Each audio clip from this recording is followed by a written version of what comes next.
Jean-Claude Trichet argued that it would be a mistake to see the rise of anti-establishment political parties in Europe as a message against the European Union. This response left BBC journalist Evan Davis stunned, as he pointed out that the two likely coalition partners in Italy, the Five Star Movement, MS5, and the League, both campaigned against the lack of sovereignty in the European Union. However, the French banker instead said that positive views of the EU could, in fact, take credit for their victories. The shock denial of Euroscepticism playing a role in the Italian election has contradicted the manifesto pledges of the winning parties, and the sudden plunge in support for the pro-EU parties, such as the Democratic Party, PD.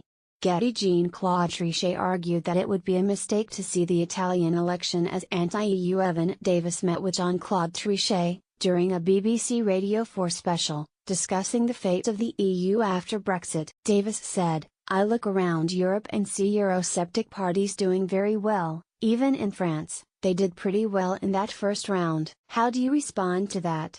When Mr. Trichet claimed that the aim should be closer integration and economic union, Davis fired back, "You like a great Brussels technocrat who says the way to respond to the public voting against it all is to pursue it a little faster and more ruthlessly, and then the public will have to fit into our vision, and not the other way around."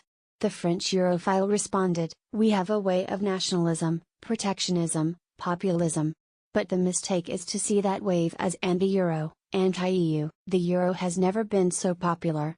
Getty thinks shock denial of Euroscepticism playing a role in the Italian election stunned Evan Davis. "You like a great Brussels technocrat who says the way to respond to the public voting against it all is to pursue it a little faster and more ruthlessly, and then the public will have to fit into our vision." Evan Davis mentioned the Italian election, which saw anti-EU policies of the League and the Five Star Movement's previously held commitment to a referendum on the euro, take hold of the campaign. Mr. Trichet said, "The Five Star saw what happened in other countries to the Eurosceptic pledges and they changed their mind.